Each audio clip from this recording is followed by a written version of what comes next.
Bismillahirrahmanirrahim. Innal hamdalillah nahmaduhu wa nasta'inuhu wa nastaghfiruh wa na'udzu billahi min shururi anfusina wa min sayyiati a'malina. Man yahdihillahu fala mudilla lahu wa man yudlil fala hadiya lahu. Wa asyhadu an la ilaha illallah wahdahu la syarika lahu wa asyhadu anna Muhammadan 'abduhu wa rasuluh sallallahu alaihi wa ala alihi wa sahbihi ajma'in. Bapak Ibu sekalian, alhamdulillah, insyaallah kita akan memasuki sesi yang pertama terkait dengan pengantar ilmu akidah. Bapak Ibu sekalian, saya yakin bahwasanya tentunya sedikit banyak Bapak Ibu sekalian sudah pernah mempelajari tentang masalah akidah ini. Sebenarnya untuk mempelajari atau sebelum kita mempelajari ilmu akidah, maka di sana ada beberapa maklumat, pengetahuan yang seyukyanya diketahui oleh seseorang sebelum dia mempelajari ilmu akidah itu sendiri. Inilah yang dinamakan dengan pengantar ilmu akidah. Nah, insyaallah pada kesempatan kali ini, kalau tadi Ustaz Ami amanahnya suruh menyelesaikan kitab ini gitu ya. Tapi kayaknya kalau kita selesaikan kita nggak jadi liburan Pak ini Pak.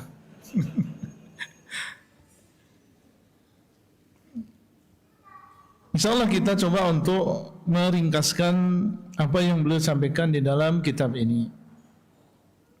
Antum sudah punya kitabnya ya? Dan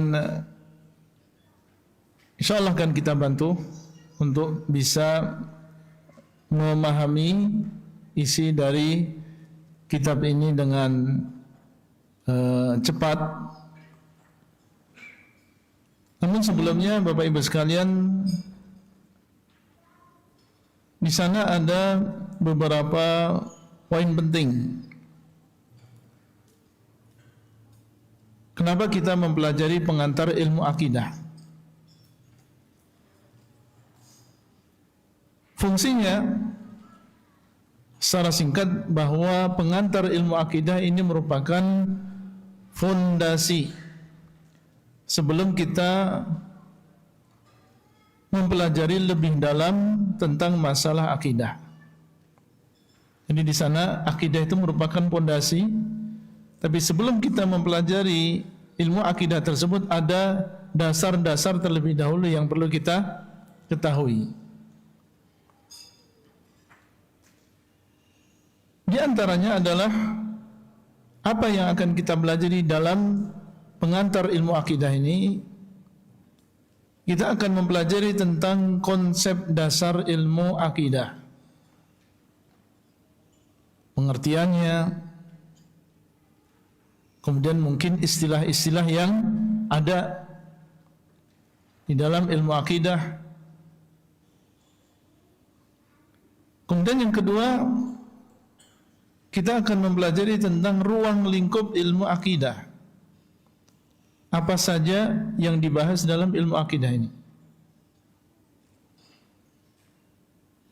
Kemudian yang ketiga, mengetahui tentang sumber-sumber untuk mempelajari akidah. Apa saja sumbernya, dasarnya apa saja. Ya, kalau antum perhatikan, itu kan bukan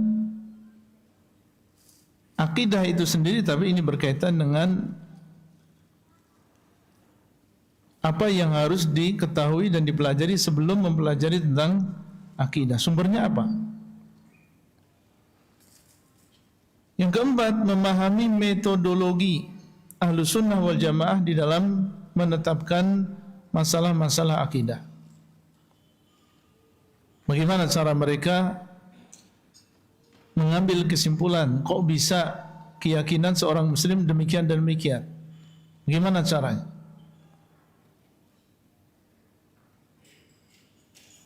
Nah, diharapkan setelah kita mempelajari pengantar ilmu akidah ini, maka insya Allah nanti kalau kita sudah belajar materi akidahnya, itu akan mudah bagi kita untuk mempelajari dan mudah bagi kita untuk memahami.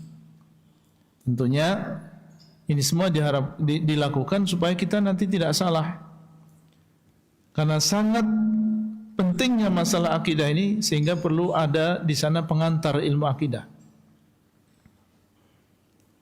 Sehingga kita pun nanti bisa memahami akidah dengan baik dan tidak salah di dalam memahami akidah tersebut. Bapak Ibu sekalian, nah itu kurang lebih yang akan kita pelajari di dalam kitab ini. Ustaz Amin Nur Baith hafizahullah telah menulis kitab ini dan menjadikan kitab ini menjadi 3 bagian. Sebagaimana beliau sebutkan di dalam kata pengantarnya, yang pertama adalah catatan tentang akidah, kemudian yang kedua adalah catatan tentang ilmu gaib, kemudian yang ketiga adalah catatan tentang iman. Nah, insyaallah pada malam hari ini kita akan mencoba untuk meringkas poin yang pertama, yaitu catatan tentang akidah dari halaman 1 sampai halaman 74. Halaman 1 sampai halaman 74.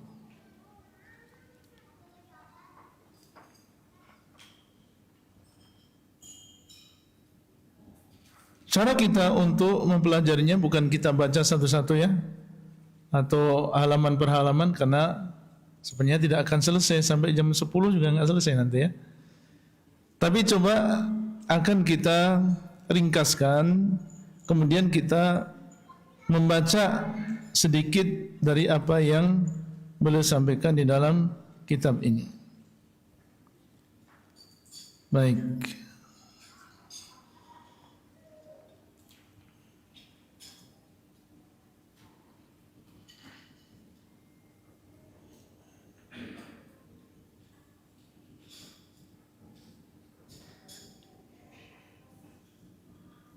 Ya. Di antara yang beliau sebutkan di dalam kitab ini tentang masalah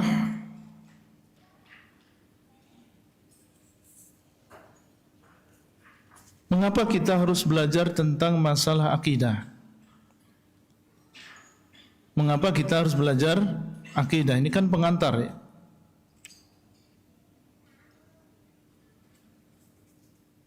Mengapa kita harus belajar akidah? Karena berkeyakinan berakidah itu adalah bagian dari ibadah. Dan ibadah adalah adalah tujuan utama kita diciptakan oleh Allah di dunia ini. Allah Subhanahu wa taala mengatakan, "Wa ma khalaqatul jinna wal insa illa liya'budun." Tidaklah aku ciptakan jin dan manusia kecuali untuk beribadah kepadaku. Bagaimana cara beribadah kepada Allah? Ibadah kepada Allah itu bukan hanya ibadah yang zahir. Salat itu kan ibadah yang zahir. Ya. Kemudian tawaf ibadah yang zahir, kelihatan. Tapi termasuk ibadah adalah apa yang ada di dalam dada-dada kita berupa keyakinan. Itu adalah juga termasuk ibadah. Berarti mempelajari akidah adalah sebuah keharusan karena dia adalah termasuk bagian dari ibadah. ya meyakini apa yang Allah SWT kabarkan, baik apa yang terjadi di masa yang telah lalu atau peristiwa-peristiwa yang akan terjadi di masa yang akan datang, atau perkara-perkara yang gaib yang lain yang Allah kabarkan, meyakininya dengan keyakinan yang benar itu adalah bagian dari ibadah. Dan ini yang beliau sebutkan hafizahullah dari halaman yang ketiga ya sampai halaman yang ke-8.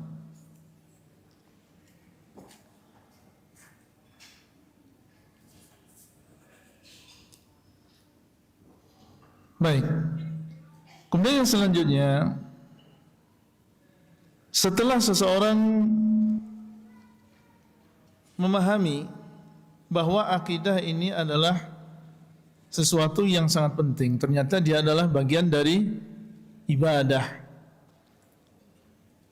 maka pertanyaan yang setelahnya yang muncul adalah apa itu yang dimaksud dengan akidah? Apa yang dimaksud dengan akidah? Ini juga beliau jawab,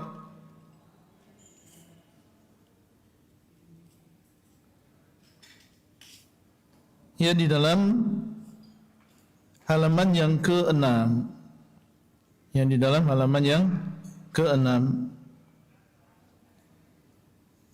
Ya. Beliau berbicara tentang pengertian akidah yang benar.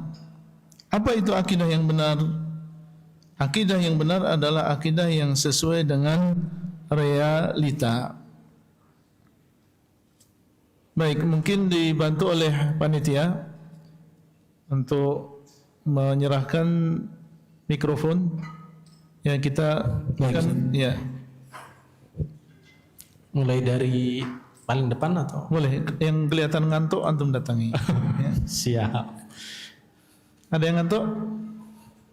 Ya. Coba. Kayaknya bangun semuanya, Pak.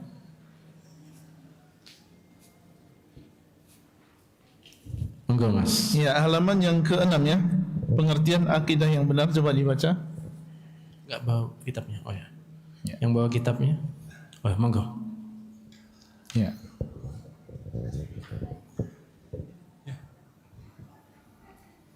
Halaman 6. Keempat, pengertian akidah yang benar. Keempat, pengertian akidah yang benar. Akidah sahihah. Akidah yang benar adalah akidah yang sesuai realita. Ketika orang yang belum pernah melihat Ka'bah meyakini bahwa Ka'bah ada di kota Mekah, maka kita nilai keyakinan itu benar karena ada yang dia yakini sesuai realita.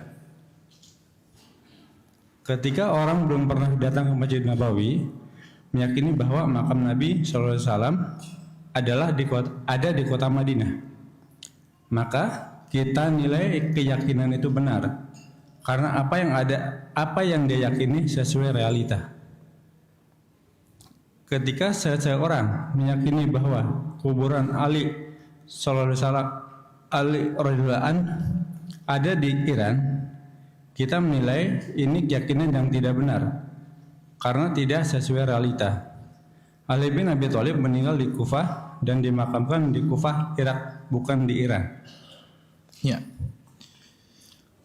Berarti akidah yang benar, akidah yang harus kita pelajari adalah akidah yang sesuai dengan Al-Quran dan juga hadis Nabi SAW, tentunya dengan pemahaman para salaf. Akidah yang sesuai dengan realita itu adalah akidah yang sahihah, dan akidah yang sesuai dengan realita adalah akidah yang berdasarkan wahyu dari Allah, dan wahyu dari Allah mungkin dari Al-Quran, mungkin dari hadis, dan tentunya dipahami keduanya dengan pemahaman para salaf. Taib. Kemudian yang setelahnya, di antara yang disebutkan di sini adalah bahwasanya yang namanya dakwah, Ini termasuk di antara pentingnya mempelajari akidah, karena dahulu para nabi dan juga para rasul mereka memulai dakwahnya dengan akidah terlebih dahulu.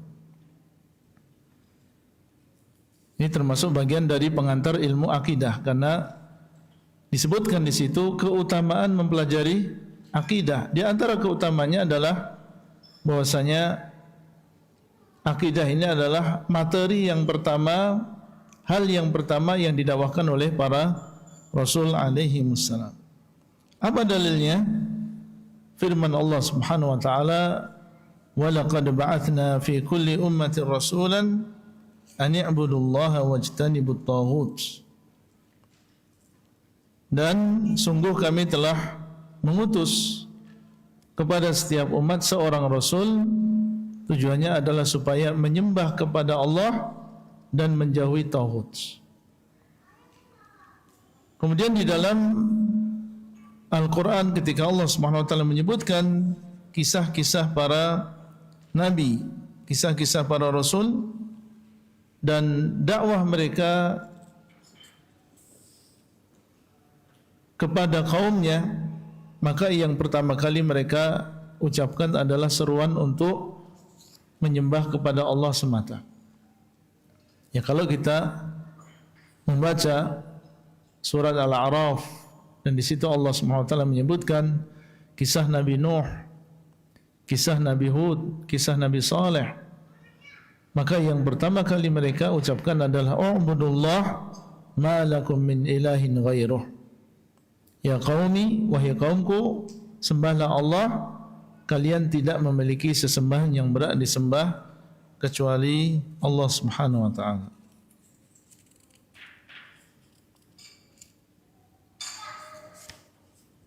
Dan tadi sudah disebutkan dan diisyaratkan oleh Ustaz Hafizahullah bagaimana dahulu Nabi SAW memulai dakwahnya dengan akidah. Surat yang pertama kali turun kepada beliau SAW adalah surat-surat yang mufassal, yaitu surat-surat yang pendek. Yang kalau kita perhatikan surat-surat tersebut isinya adalah tentang masalah akidah. Isinya adalah tentang kewajiban untuk menyembah Allah semata. Seperti misalnya firman Allah Azza wa Jalla, "Qul huwallahu ahad, Allahus samad, lam yalid wa lam yulad wa lam yakul lahu kufuwan ahad.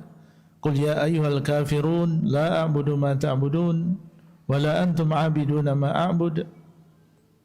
Firman Allah, "Inna a'tainakal kautsar fasalli li rabbika wanhar." Demikian pula isinya adalah tentang masalah hari akhir. Ya, kalau kita perhatikan ayat-ayat tersebut, surat-surat tersebut isinya adalah tentang penetapan hari akhir. Amma yatasaalun 'anil naba'il 'azim. Kemudian Allah SWT juga menyebutkan tentang apa yang terjadi di hari kiamat. Idza as-samaa'un fatarat, idza asy-syamsu kuwirat.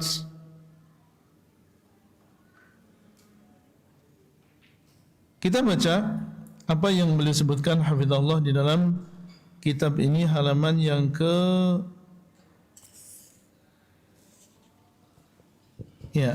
halaman yang ke-43. Ya, silakan.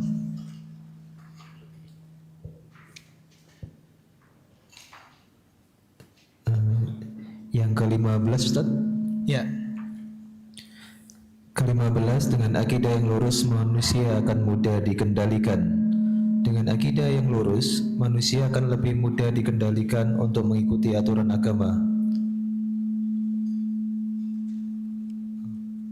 Ketika seseorang meyakini bahwa akan ada kehidupan yang kedua dan dirinya sadar akan dihisab oleh Allah, dia akan lebih hati-hati karena dia tahu dirinya akan bertanggungjawabkan perbuatannya. Untuk itulah dalam sejarah dakwah Nabi Muhammad SAW, beliau berhadapan dengan masyarakat yang tenggelam dalam budaya jahiliyah yang gelap gulita. Namun setelah mereka tersentuh dengan pendidikan agama, mereka bisa berubah menjadi pahlawan agama dengan aneka sifat mulia. Allah mendidik mereka dengan menanamkan akidah tentang kehidupan yang kedua sebelum menurunkan penjelasan hukum halal haram. Ketika telah tertanam akidah yang benar, mereka dengan mudah menerima setiap hukum dan aturan Allah turunkan setelahnya. Aisyah radhiyallahu anha pernah mengatakan, Ya, langsung itunya terjemahnya. sesungguhnya yang awal-awal turun dari Al-Quran adalah surat Al-Mufassal, di mana banyak menyinggung tentang surga dan neraka. Hingga ketika sudah banyak orang yang masuk Islam, barulah Allah turunkan halal dan haram. Andaikan yang pertama kali Allah turunkan adalah ayat yang berbunyi, janganlah kalian minum khamar, tentu mereka akan mengatakan, kami tidak akan meninggalkan khamar selamanya. Andaikan yang pertama kali turun adalah ayat, janganlah kalian berzina, tentu mereka akan mengatakan, kami tidak akan tinggalkan zina selamanya. Rawahu Bukhari. Keterangan Aisyah di atas memberikan pelajaran ketika seseorang belum memiliki pondasi akidah yang baik, akan sulit baginya untuk menerima hukum halal haram yang tidak sejalan dengan kebiasaannya. Dia akan merasa keberatan untuk meninggalkan hal buruk yang dia sukai, karena dia belum berpikir mengenai konsekuensinya. Mereka yang tidak tahu ancaman besar pelaku riba, dia akan bertahan untuk melakukan transaksi riba, karena dia merasa aman dengan perbuatan dosa besarnya. Demikian pula mereka yang tidak sadar bahaya suap, dia akan bertahan melakukannya karena dia merasa aman, menganggap bahwa dosanya bisa dengan mudah hilang setelah sedekah. Ya. Itu adalah penjelasan mengapa dahulu Rasulullah SAW memulai dakwahnya dengan akidah. Bahkan 10 tahun yang pertama belum turun kewajiban untuk melakukan solat yang wajib. Yang ada adalah dakwah kepada tauhid. Baru turun kewajiban solat ketika beliau SAW di tahun yang ke-10 kenabian. Ya, barulah beliau diangkat, di-mi'rajkan, kemudian diwajibkan atas beliau dan umat beliau untuk melakukan solat 5 waktu. Kemudian yang selanjutnya, di antara hal yang menunjukkan tentang pentingnya akidah, karena akidah ini memiliki pengaruh yang dalam di dalam kehidupan seseorang. Akidah ini bisa merubah lahir dan juga batin seseorang. Makanya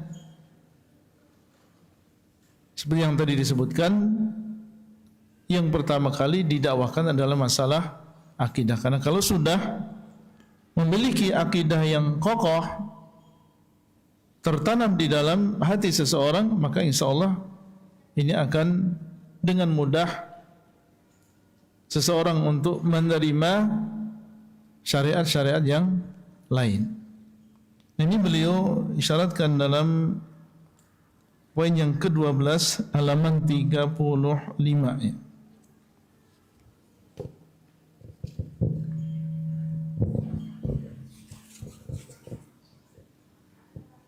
Ya. Ada yang dari Sumatera? Hah? Dari Palembang. Oke. Baik, yang dari Palembang, Pak. Masya Allah.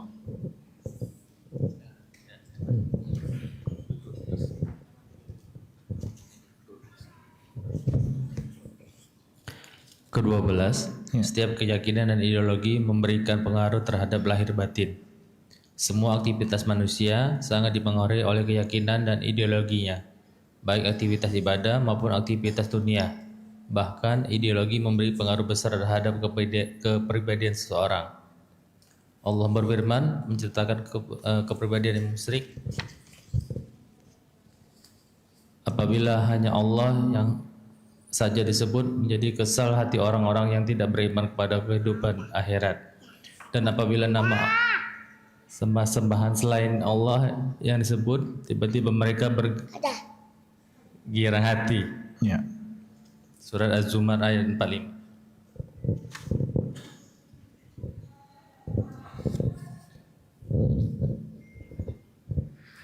Boleh. Ayat ini menggambarkan bagaimana orang kafir merasa jengkel ketika nama Allah disebut. Dia jengkel ketika mendengar istilah tauhid. Sebaliknya, ketika disinggung tentang kesaksian kuburan yang mujarab, mereka bahagia. Itu muncul karena keyakinan mereka terhadap berhala-berhala itu, sehingga kecintaan mereka terhadap berhala lebih besar dibandingkan rasa cinta mereka kepada Allah. Allah juga berfirman menceritakan kondisi orang mukmin. Ya. Kemudian juga bahwasanya seseorang itu akan melakukan sesuai dengan keyakinannya, sesuai dengan akidah yang ada dalam dirinya, itulah yang akan dia lakukan. Ini beliau sebutkan di dalam halaman yang ke-38, poin yang ke-13. Ya, yang dari Sulawesi ada? Sulawesi atau dari Kalimantan mungkin? Kalimantan? Baik. Banten? Banten banyak ya? Nah, kalau Pandeglang enggak kita aja ya. dari mana ini, Mas? Iya. Dari Depok. Ah, ini Depok. Boleh Depok. Iya. Lanjut yang halaman berapa? Afwan yang keberapa Ustaz? Yang ke-13.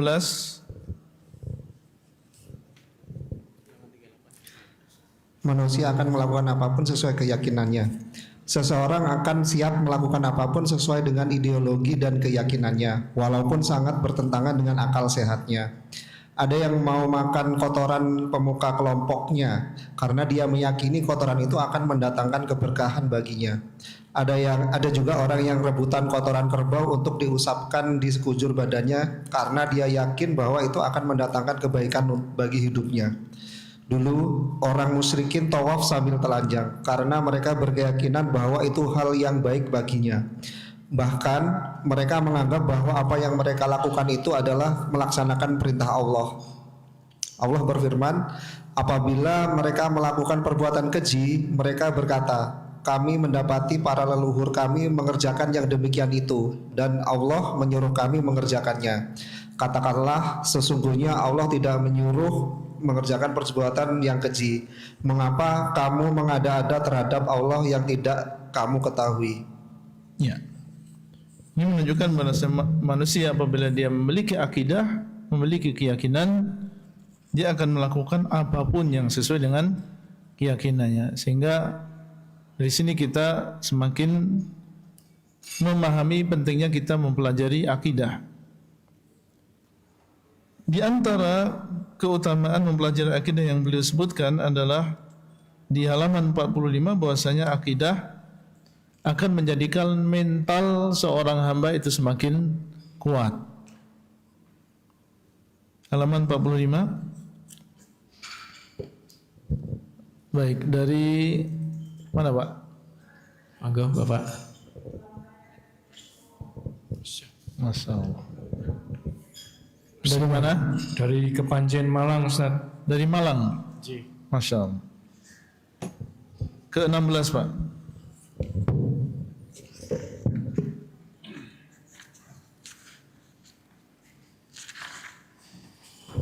Bismillah. Ke-16. Dengan akidah, mental hamba akan semakin kuat. Ya. Akidah yang lurus akan membuat seorang hamba lebih siap. Akidah yang lurus akan membuat seorang hamba lebih siap dalam menghadapi tantangan hidup di dunia. Karena dia sadar hidup di dunia hanya sementara dan hakikat dari kebahagiaan adalah janji surga di akhirat. Di samping itu, akidah yang kuat akan membimbing manusia untuk semakin bertawakal kepada Allah. Karena dia yakin bahwa dia punya Tuhan yang Maha Kuasa atas segala sesuatu. Hasan al-Basri pernah mengatakan, sadarilah bahwa dunia adalah negeri ujian kemudian berakhir dengan kebinasaan. Sadarilah bahwa akhirat adalah negeri balasan lalu keabadian.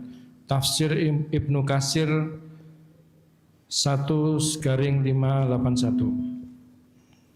Setiap manusia yang hidup di dunia pasti akan diuji oleh Allah, namun itu tidak terjadi selamanya. Mereka butuh untuk bersabar karena semua akan berakhir dan nantinya akan ada hari pembalasan. Di sana ada dua keadaan. Mereka yang berhasil sabar akan berakhir dengan kebahagiaan abadi. Sebaliknya, mereka yang gagal ujian akan mengalami sengsara abadi. Untuk bisa melatih diri menjadi hamba yang sabar dan tawakal dengan maksimal, bekal utama yang harus dimiliki manusia adalah akidah dan keyakinan yang benar. Kita bisa menjumpai realita ini dalam kisah orang-orang soleh yang Allah sebutkan dalam Al-Quran maupun hadis yang sahih. Berikut diantaranya. Baik. Yang lain? Baik, lanjut Pak. Masya Allah. Berikut diantaranya yang pertama adalah kisah Ibrahim saat akan dibakar oleh masyarakatnya. Saat Ibrahim berdebat dengan masyarakatnya mengenai berhala yang mereka sembah, beliau mengatakan, apakah kalian menyembah selain Allah yang sama sekali tidak bisa memberi manfaat maupun membahayakan kalian? Celaka kalian dan apa yang kalian sembah selain Allah. Mengapa kalian tidak berpikir? Masyarakat pun emosi dengan pernyataan Ibrahim hingga mereka menghukum Ibrahim. Mereka mengatakan, bakar Ibrahim dan bela Tuhan-Tuhan kalian jika kalian serius melakukannya. Saat Ibrahim mau dilemparkan ke dalam api, beliau bertawakal kepada Allah dan menyatakan, aku pasrahkan diriku kepada Allah dan Dia sebaik-baik yang dipasrahi. Ibnu Abbas mengatakan, hasbunallahu wa ni'mal wakil, itulah yang diucapkan Ibrahim ketika beliau dilempar ke dalam api. Demikianlah pengaruh tawakal yang luar biasa dari seorang Ibrahim, sehingga saat mau dilemparkan ke dalam api, beliau tidak gentar atau pingsan, namun pasrah kepada Allah. Lalu Allah menyelamatkan Ibrahim. Allah perintahkan agar api itu menjadi dingin dan memberi keselamatan bagi Ibrahim. Kami berfirman, wahai api, jadilah dingin dan berikan keselamatan bagi Ibrahim. Demikianlah pengaruh akidah yang kuat membuat hamba menjadi lebih tegar dalam menghadapi masalah. Baik. Nah, itu adalah sebagian contoh bagaimana akidah yang ada di dalam hati seseorang itu menjadikan seseorang kuat untuk menghadapi berbagai ujian. Termasuk diantaranya dalam dakwah, dalam menghadapi ujian berkaitan dengan ekonomi dan lain-lain. Nah, itu adalah diantara pentingnya kita mempelajari akidah, juga disebutkan di dalam kitab yang ringkas ini. Di dalam kitab ini penulis hafizahullah juga menyebutkan tentang apa ruang lingkup akidah, apa saja yang dipelajari di dalam masalah akidah ini. Boleh sebutkan di halaman yang ke-52.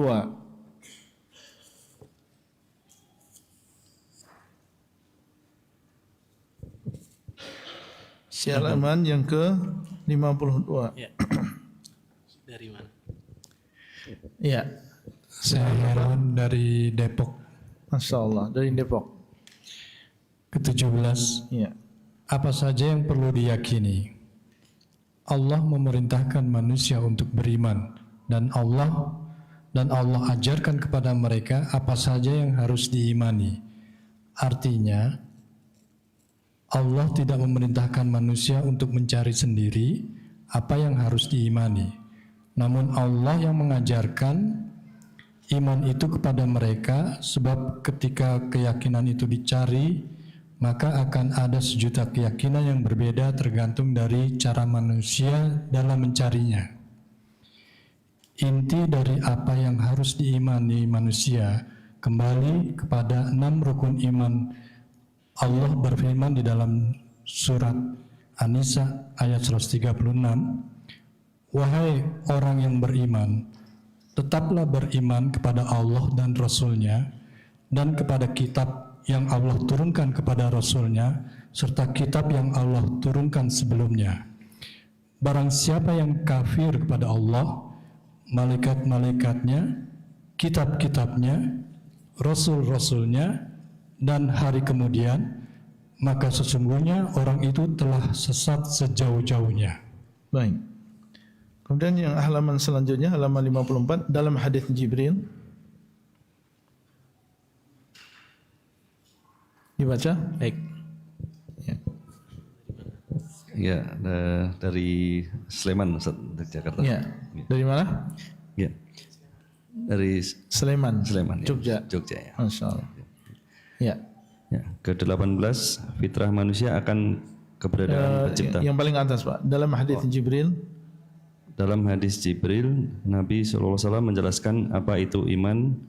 Beliau bersabda yang artinya, iman adalah engkau beriman kepada Allah, para malaikatnya, kitab-kitabnya, para rasulnya, hari akhir, dan engkau beriman kepada takdir yang baik maupun yang buruk. Hadis riwayat Muslim nomor 8. Iya. Jadi ini adalah rukun iman yang 6. Maka akidah Ahlussunnah wal Jamaah sumbernya atau muaranya ya kepada rukun iman yang 6 tadi. Jadi yang antum harus pelajari dari akidah itu adalah rukun iman yang 6. Yaitu beriman kepada Allah, beriman kepada malaikat, beriman kepada kitab, beriman kepada Rasul, beriman kepada hari akhir, dan juga beriman dengan takdir yang baik maupun yang buruk. Yang disebutkan oleh Nabi SAW di dalam hadis Jibril ini. Jadi belajar akidah intinya ke situ. Sehingga Syekh bin Baz rahimahullah, beliau punya kitab Al-Aqidatu Sahihah. Al-Aqidatu As-Sahihah, akidah yang sahihah. Dan yang beliau sebutkan di dalam kitab tersebut adalah penjelasan tentang rukun iman yang 6. Syekh Muhammad bin Shalih Al-Utsaimin rahimahullah, beliau memiliki kitab Aqidatu Ahli Sunnati wal Jamaah. Dan yang beliau sebutkan di dalam kitab tersebut juga penjelasan tentang rukun iman yang 6. Berarti ruang lingkup akidah yang harus kita pelajari adalah rukun iman yang 6 ini. Baik. Termasuk di antara yang kita pelajari dalam pengantar ilmu akidah adalah dari mana kita mengambil akidah. Dasarnya apa? Kita bisa tahu tentang Allah, tentang malaikat, tentang kitab, tentang para rasul, tentang hari akhir. Itu diambil dari mana? Tentunya diambil dari wahyu yang diturunkan oleh Allah Subhanahu wa taala. Diambil dari Al-Qur'an, dari hadis Nabi SAW dengan pemahaman yang benar, yaitu pemahaman para salaf. Dan ini juga beliau sebutkan di dalam kitab ini. Silahkan dibuka pada halaman yang ke-56.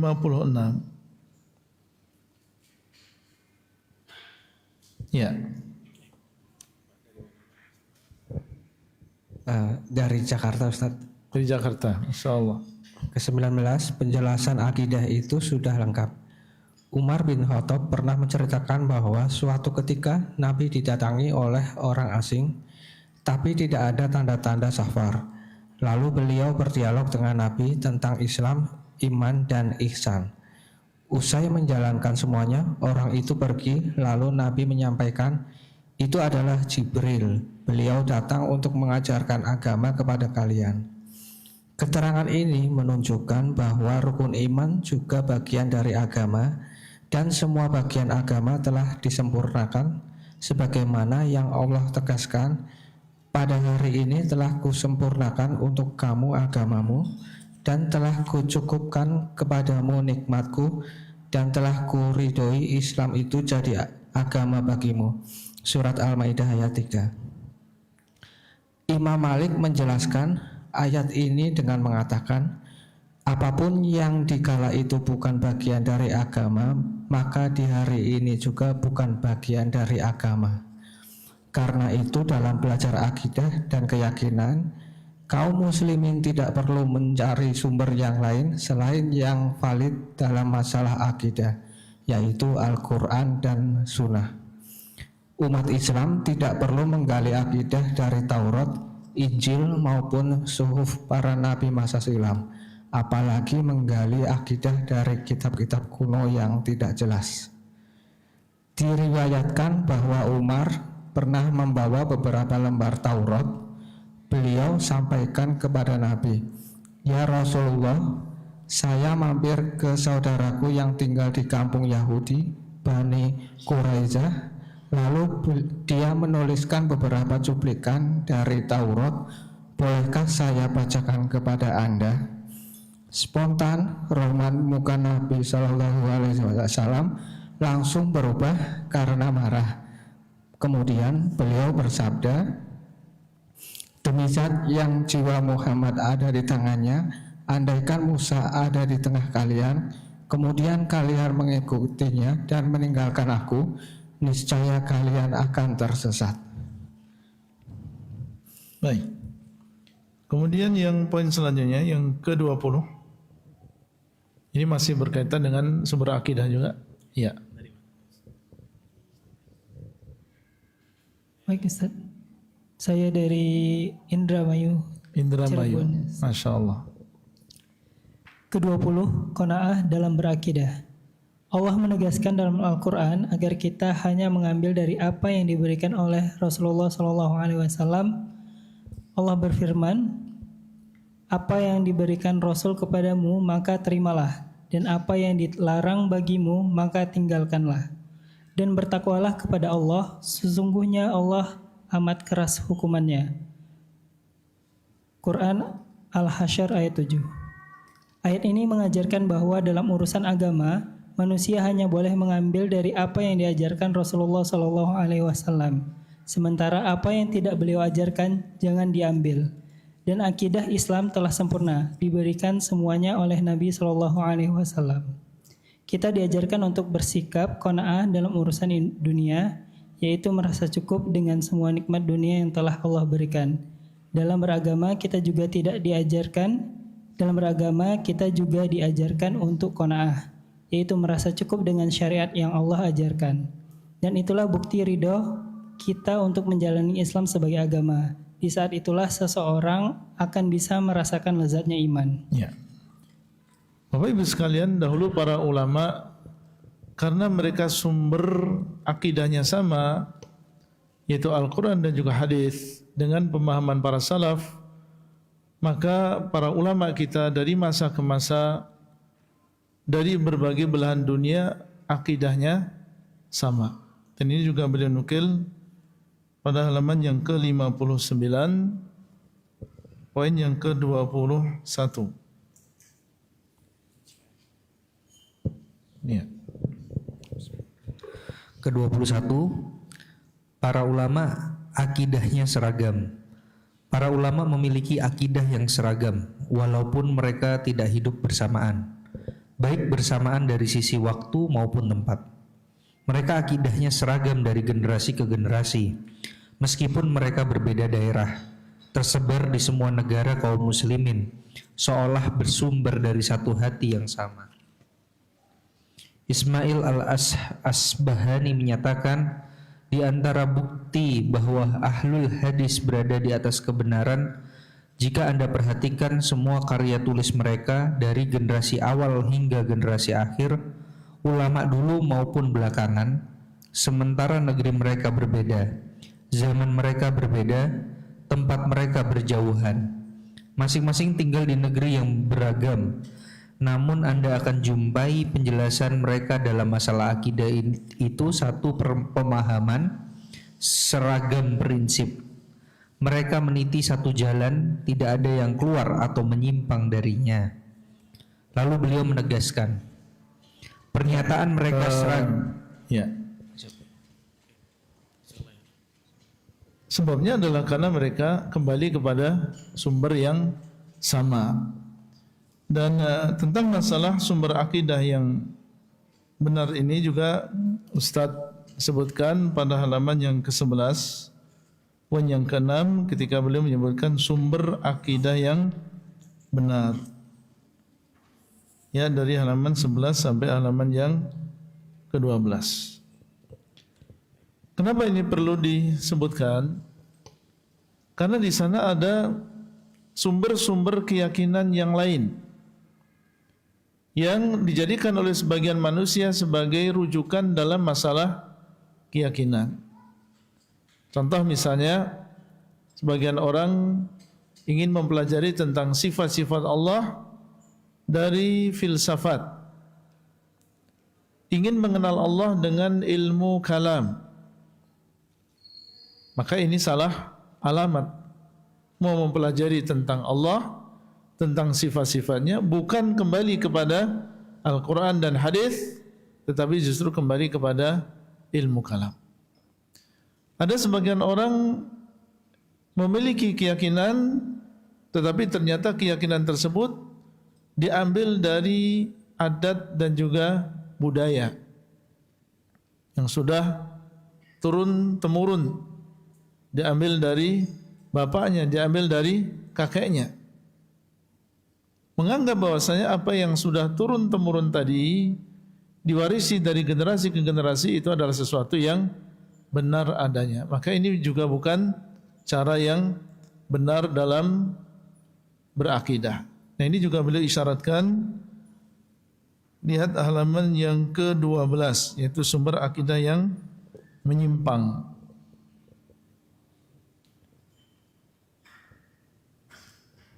Ya. Di antaranya adalah ada yang berakidah tapi hanya kembali kepada logika semata, hanya kembali kepada akal-akalan manusia. Silahkan dibaca poin yang ke-7. Saya Randy dari Sidoarjo. Bismillah. Ketujuh, sumber akidah yang menyimpang. Umumnya akidah yang menyimpang bersumber dari dua hal. A. Logika yang bertentangan dengan kebenaran yang valid, seperti orang-orang yang menolak kebenaran yang valid dengan alasan tidak logis. Munculnya Dajjal di akhir zaman, turunnya Nabi Isa, munculnya Dabah, dan seterusnya. Semua itu disebutkan dalam hadis sahih dari Nabi SAW. Meskipun realita itu muncul di akhir zaman, tidak bisa diindra oleh manusia, tidak mampu dijangkau oleh akal manusia, namun kita wajib mengimaninya. Dan nanti pasti akan terjadi. Bagi mereka yang merasa bahwa hadis tentang tanda kiamat tidak masuk akal, mereka tidak mau mengimaninya. Mereka merasa bahwa semua itu tidak akan terjadi karena akal mereka tidak mampu menjangkaunya. Penolakan semacam ini jelas salah karena mereka mengingkari informasi yang disampaikan dari Allah yang Maha Tahu dan Maha Kuasa untuk menciptakan hamba dengan sifat yang tidak umum dimiliki makhluk lainnya. Ya. Lanjut halaman yang ke-16. Logika bukan sumber akidah. Ya. Dari mana ini, Pak? Paling belakang sama putranya. Dari mana? Dari Depok tadi udah. Logika bukan sumber akidah. Mengapa logika tidak bisa menjadi sumber akidah? Andai semua keyakinan dan akidah bisa dilogika, manusia tidak butuh kehadiran Nabi dan tidak perlu ada wahyu. Lebih dari itu, masing-masing orang memiliki cara berlogika yang berbeda-beda. Jika akidah bisa dirancang dengan logika, maka akan ada jutaan bahkan miliaran akidah yang saling berbeda, bahkan saling bertentangan. Lalu logika mana yang benar? Padahal semuanya mengklaim dirinya benar, dan logika sehat akan mengatakan cara berpikir seperti ini tidak logis. Ya. Jadi logika sendiri mengatakan bahwa cara berpikir seperti ini tidak logis, tidak masuk akal.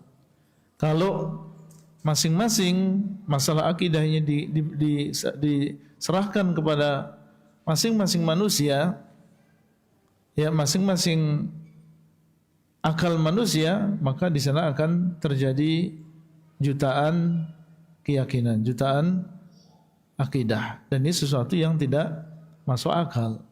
Jadi orang yang menjadikan akal sebagai sumber akidah ini tidak masuk akal. Orang yang pertama kali menentang akalnya sendiri adalah orang yang menjadikan akidah ini sebagai menjadikan akal sebagai sumber dalam masalah akidah. Sumber yang lain adalah yang menyimpang atau sumber yang lain yang tidak valid. Sumber yang lain yang sebenarnya bukan rujukan di dalam masalah akidah, yang sering digunakan oleh sebagian orang sebagai rujukan dalam masalah akidah adalah budaya, adat istiadat. Ini beliau sebutkan di dalam halaman yang ke-20. Budaya yang dijadikan ajaran agama dan juga akidah. Nah,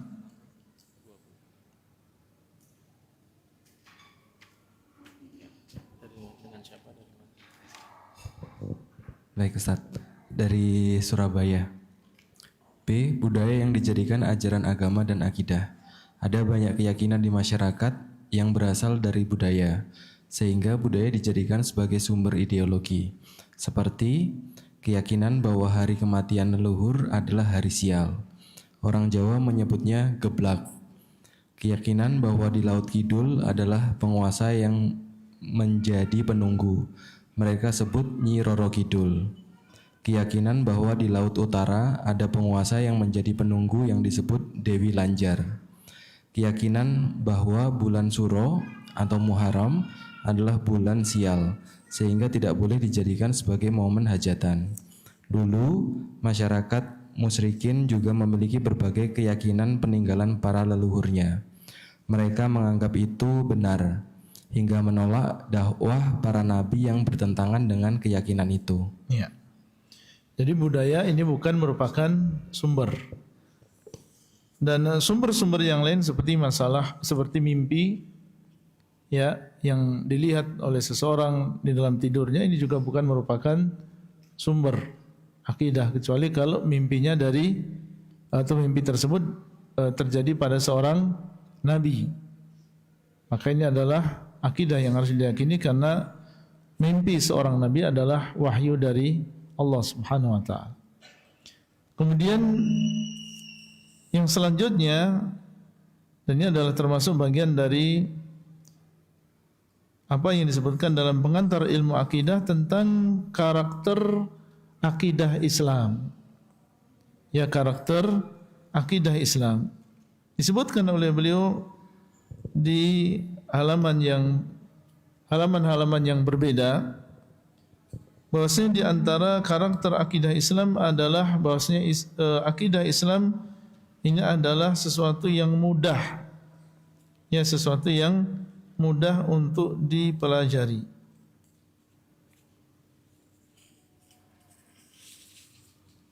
Boleh sebutkan pada halaman yang ke-65.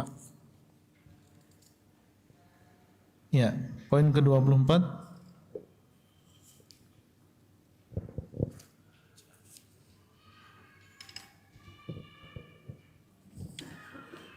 Bismillah, saya Samsul dari Bandar Lampung. Masya Allah.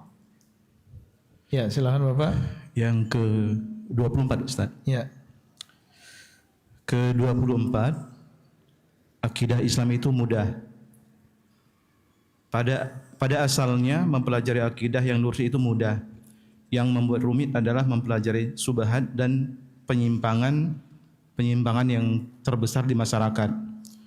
Allah menjadikan agama ini sebagai agama yang mudah, baik mudah dipelajari maupun mudah diamalkan. Allah berfirman, Allah tidak menjadikan adanya kesulitan bagi kalian dalam agama. Quran Surah Al-Hajj 78. Allah juga menegaskan bahwa Dia menurunkan Al-Quran dan Allah mudahkan untuk dipahami. Sesungguhnya telah kami mudahkan Al-Quran untuk pelajaran, maka adakah orang yang mengambil pelajaran? Masalah akidah merupakan materi yang paling prinsip dalam agama, sehingga tidak mungkin sulit untuk dipelajari atau dipahami. Kemudahan itu menjadi karakter ajaran Islam dan syariat yang Allah turunkan, mudah untuk dipahami dan mudah diwujudkan dalam kehidupan nyata manusia. Ketika ada orang yang menjelaskan masalah akidah, namun sangat rumit sehingga sulit untuk dipahami, kita bisa pastikan bahwa itu bukan akidah Islam. Jika kita membahas akidah dengan pendekatan Al-Quran dan Sunnah yang sahih, sangat mudah untuk dipahami. Pembahasan akidah menjadi rumit ketika harus meluruskan akidah yang menyimpang di masyarakat. Ya. Itu diantara karakter akidah. Bahwasanya akidah Islamiyah itu adalah mudah untuk dipelajari, bukan sesuatu yang rumit. Yang menjadikan akidah itu seakan-akan rumit karena mereka salah dalam sumbernya. Seperti orang yang menjadikan ilmu kalam ini sebagai sumber dalam masalah akidah, maka ketika dia menggunakan sumber yang salah, orang melihat bahwasanya belajar akidah itu adalah sesuatu yang sulit. Ya, tidak memahaminya kecuali orang-orang yang benar-benar pinter gitu. Padahal tidak demikian. Akidah ini sangat mudah sekali dipelajari dan dipahami oleh setiap orang. Nah, di antara karakter akidah Islamiyah yang disebutkan oleh beliau wafaqahullah di sini adalah bahwasanya akidah Islam itu adalah akidah yang pertengahan. Itu bisa Bapak Ibu baca dari halaman 67 sampai halaman yang ke-69. Baik, kemudian poin yang terakhir, beliau juga sebutkan di dalam kitab ini bagaimana cara menjaga akidah. Bagaimana cara menjaga akidah? Atau di antara cara belajar akidah, yaitu seseorang harus melihat dari siapa dia mempelajari akidah tersebut. Jadi kalau kita ingin belajar akidah, jangan sembarang orang. Ya, kita mencari guru, harus kita lihat ya siapa orang yang akan kita ambil ilmunya tadi. Ini beliau sebutkan pada halaman yang ke-75.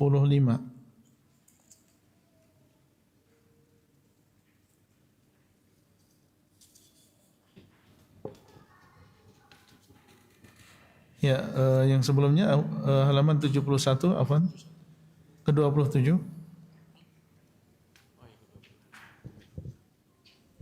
Ya. Dari Solo, Ustaz. Dari Solo, Masya Allah. Ke-27, belajar agama sama dengan membangun ideologi.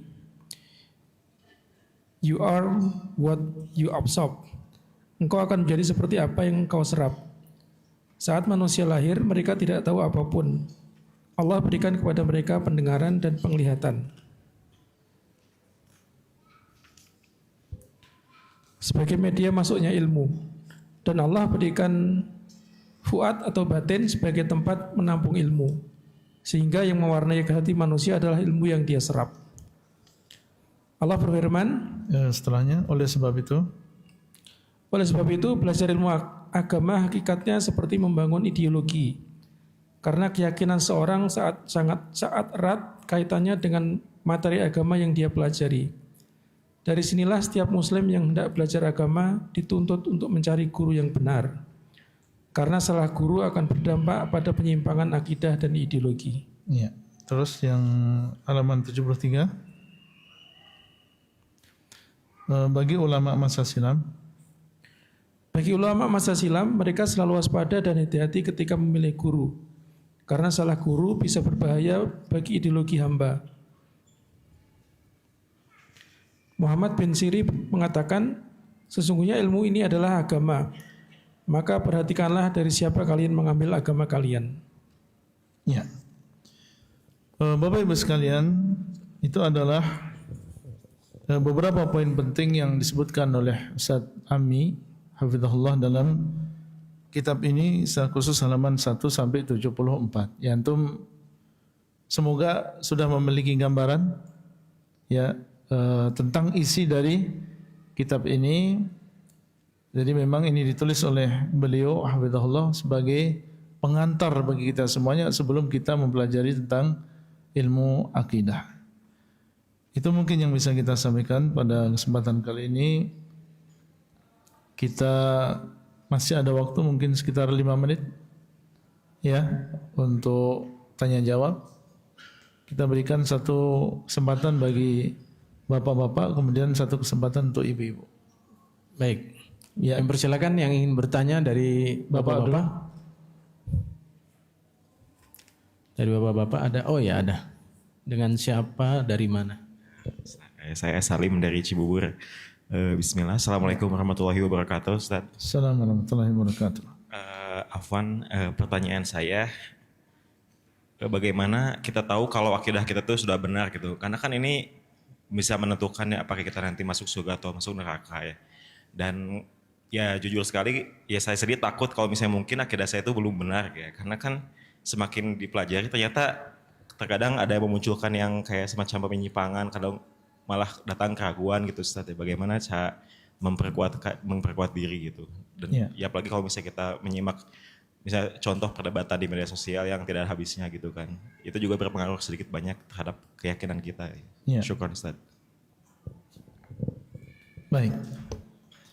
Bagaimana kita mengetahui bahwasanya akidah kita ini adalah akidah yang sudah benar atau akidah yang salah? Karena kalau sampai kita salah dalam berakidah, akibatnya fatal.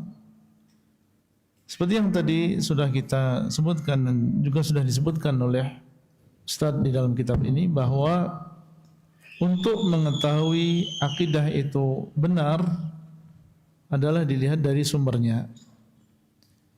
Kalau keyakinan tersebut berasal dari Allah, berasal dari wahyu yang diturunkan oleh Allah, dan Allah Subhanahu wa taala dialah yang mengetahui perkara-perkara yang gaib. Allah yang tahu tentang apa yang akan terjadi di hari kiamat.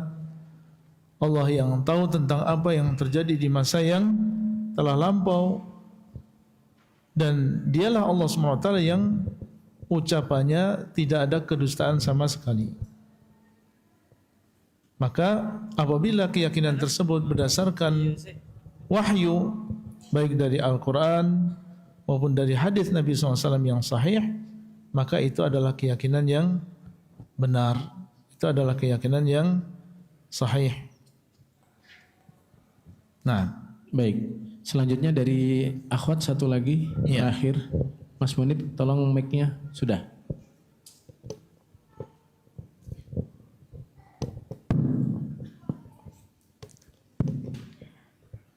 Syukron Ustadz, saya Kiko dari Gresik. Izin bertanya Ustadz, tadi sudah disampaikan terkait keutamaan mempelajari akidah ya. Jadi kita jadi lebih mudah mengendalikan hawa nafsu gitu ya. Membentuk mental yang kuat, tawakal, tahan ujian dan sebagainya. Sehingga Afan ini kalau yang saya tangkap akidah ini lebih berkorelasi dengan tadi bagaimana kita lebih sabar gitu ya, tabah, tawakal. Padahal kita sebagai sisi manusia kadang kan juga seringkali itu ada keinginan untuk berprestasi lebih tinggi gitu ya. Atau misalnya ketika kita bekerja di kantor kita kepingin dapat nilai yang baik, atau sebagai pengusaha kepingin dapat untung yang banyak atau meluaskan kebermanfaatan kita gitu ya. Yang ingin saya tanyakan bagaimana dari korelasi akidah tadi terhadap sikap-sikap tadi Ustadz yang seringkali juga kita sebagai manusia itu ada sisi itu. Jadi bukan hanya sisi sebagai kita tawakal, sabar, tahan uji, tapi tadi misalnya bagaimana kita bisa menjadi manusia yang lebih berprestasi, lebih kuat dan seterusnya. Itu aja Ustaz. Jazakallah. Assalamualaikum warahmatullahi wabarakatuh. Waalaikumsalam warahmatullahi wabarakatuh. Ya. Bapak Ibu sekalian yang dimuliakan oleh Allah Subhanahu wa taala, sebenarnya kalau seseorang mempelajari akidah dengan benar dari sumbernya dengan pemahaman yang benar, maka yang namanya akidah itu bukan berarti menjadikan seseorang kemudian bersabar dengan artian kemudian dia tidak mau berusaha, kemudian tidak mau berprestasi. Tidak demikian. Justru kalau orang memiliki akidah yang benar dari sumber-sumber yang benar dengan pemahaman yang benar, maka akan menjadikan dia semangat untuk berprestasi, baik di dalam masalah agama tentunya maupun di dalam masalah-masalah yang lain. Bukankah Nabi SAW dialah yang mengatakan ihris ala ma yanfa'uk, hendaklah engkau bersemangat untuk melakukan sesuatu yang bermanfaat bagi dirimu, yang bermanfaat bagi dirimu baik dalam masalah akidah, dan ini adalah yang paling utama karena masalah agama, masalah akidah ini adalah perkara yang tentunya memberikan manfaat bagi seseorang. Termasuk diantaranya adalah dalam masalah dunia. Orang yang memahami akidah dengan benar, maka dia akan berusaha dan akan bersemangat untuk berprestasi. Orang yang memiliki akidah yang benar, misalnya dia berkeyakinan bahwa orang yang paling baik di antara manusia adalah orang yang paling bermanfaat bagi manusia yang lain. Itu ada hadisnya. Kalau dia meyakini kebenaran ucapan Nabi SAW, orang yang paling baik di antara manusia, khairun nas anfa'uhum linnas, baik-baik manusia adalah orang yang paling bermanfaat bagi manusia. Mungkin dia punya keahlian dalam bidang kedokteran atau dalam bidang elektronik misalnya. Dia berusaha untuk meneliti, dia berusaha untuk berinovasi, menciptakan sebuah mesin, menciptakan sebuah robot misalnya. Melihat manusia dalam keadaan mereka kesulitan dalam sebuah perkara, dia berpikir bagaimana supaya mereka mudah. Akhirnya dia pun semangat untuk berkreasi. Dari mana itu muncul? Munculnya adalah dari akidah. Dan itu yang terjadi pada umat Islam dari sejak zaman dahulu. Bagaimana dahulu umat Islam ketika mereka memiliki akidah yang sahihah, ya mereka juga maju di dalam kehidupan dunia mereka. Mungkin antum tahu tentang bagaimana Andalus dan negeri-negeri yang lain. Dan kalau kita kembali ke belakang, banyak ilmuwan-ilmuwan yang mereka berasal dari orang Islam itu sendiri. Ya, dalam bidang kedokteran, dalam bidang matematika, dalam bidang arsitek. Kenapa? Karena itu dari akidah yang benar. Akhirnya mereka pun berprestasi, akhirnya mereka pun maju. Jadi jangan dibayangkan bahwasanya akidah berarti udahlah ya kita qanaah, kita sabar, kita tawakal dalam artian kemudian kita mundur ke belakang, tidak. Itu kalau dipahami akidah dengan pemahaman yang tidak benar, demikian akibatnya. Tapi kalau ya kita memahami akidah dengan baik, maka insya Allah akidah itu akan membawa berbagai kemajuan. Baik Bapak Ibu sekalian, dan terkait tadi ada pertanyaan yang sebenarnya belum kita jawab tadi dari Mas siapa tadi, tentang bagaimana cara menguatkan akidah. Ya, cara menguatkan akidah. Di antara caranya adalah dengan mengulang-ulang, ya, mengulang-ulang belajar akidah. Jangan hanya sekali saja kita membaca, jangan hanya sekali-sekali saja kita menghadiri kajian.